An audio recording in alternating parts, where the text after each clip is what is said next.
Makhanda, residents are being advised to boil or add bleach to water before drinking it. It comes as officials issue a safe water usage alert for the Eastern Cape area. The Makana Municipality has failed to submit samples to be tested for E.coli contamination. And the warning comes as authorities are trying to find the source of the cholera outbreak in Hammanskraal.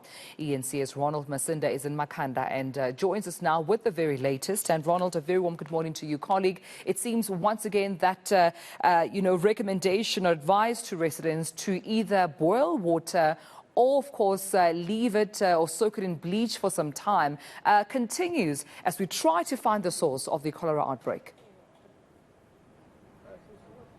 Good morning, Tumelo. Well, the good news for now, and this is according to the Eastern Cape Health Department, is that there's been no signs of a cholera outbreak in the province, but that doesn't mean that the residents from Makhanda will be resting on their laurels. They say that recent results have shown that there has been signs of E. coli in the water. Now, of course, the Makhanda Municipality has since advised the residents to either boil the water or put a tablespoon of bleach into 25 liters of water and wait for 30 minutes before consuming the water. I've got a couple of guests with me just to give us a better sense of what has been taking place. I'm going to start off with Kerry. Thank you so much for your time. You've been following developments very closely. When did you see signs that there were issues with the water? I was starting to get very suspicious from the beginning of the year already. I was asking for the test results, which should be on the website, but they never go onto the website. So I've always asked for the test results, and I wasn't getting them. So I started to really ask and push the issue. And then I got an email that I saw from DWS that actually stated that E. coli were found at 2 areas in Makana, and they were also querying why the test results were not being put onto the system as per legislation. And then when I started to ask more questions, I was given the results from 5 test sites that were done. They tested 5 different sites throughout Makana. And I think there were 7 sites. Of the 5 sites that were tested, all 5 in Makhanda area tested positive for E. coli in the water. Why do you think the Makana Municipality was reluctant to release these results? It's my feeling that there was a problem at the plant and that the dosing wasn't being done properly. We then subsequently found out that they were dosing with the chlorine granules instead of the chlorine gas.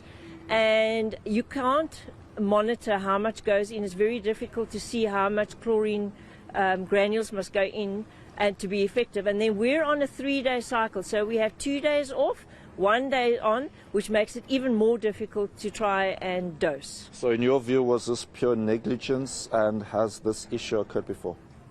Yes, in my view it was negligence. It should have been picked up. I've been raising the issue for a long time already, and it has happened a couple of years back where we picked it up as well, and where I actually also requested the at that time to make sure that they issue boil notices. Right. Let's bring in Puti to the conversation. Puti, please come closer. Okay. Introduce yourself to our viewers, first of all. Okay. And secondly, talk to us about the impact this has had, especially to disadvantaged communities. Okay. Okokuqala ndinguxolana neMajo, councillor ye-Democratic Alliance in Makana Municipality. Njengoba umhlobo wami ebeka imeko esinazo kwezi site bezikhona, apho sifumaniseka khona ubana ingxaki kakhulu xa kuthethwa ezi test result, ngakumbi extension 7 clinic nase-N Street kuyofuna ubana amanzi ane-E. coli. So into engumnqaku uthi into bangaba abantu abaninzi kuthiwa mabathini mawabilise amanzi phambi bona bathini bawasele okanye bawafake ibleach. Kodwa ke ingxaki into bazinotices ziye ebantwini ziye zibhalwe ngelwimi eli-unfamiliar for abantu ba-understande, and nendlela kuyiwa ngalo abantu abaninzi abayaba nafuneke benze njani na ukuze amanzi bawacoce ukuze phambi bawasele. Okay, ngovalelisa sibonile imeya apha earlier on and sizozama uthetha nayo nathi kasicacisele yintoni ke ngoku isigqibo nizosithatha nizi-councillors. Esigqibo sasithatha mnumzana kuba ngaba kufuneka bana ikhansila yenze umsebenzi ngokwendlela efuneka usebenze ngalo. Ukuba akunjalo kuyafuneka kuhlame ngubana sizame ukucomplaina kuba ngaphambili ngemagunyeni ukuba ngaba abantu bakuthi ngakumbi impula zakalujacu ezihlala kwi-informal settlement zizawuthini sizakugula abantwana abangathatha intweni loo nto ibenze abantu babe kwimeko apho engazukulungela into yobana bakwazi ukuphila impilo entle. All right. Bhuti Xolani, Sabulela xesha lakho. Xolani Matyo also talking about the issues faced in communities. And we know that Makhanda in previous years has had issues with such as the drought and also water infrastructure. So we want to find out more perhaps from the mayor and other authorities as to how they will be resolving this problem.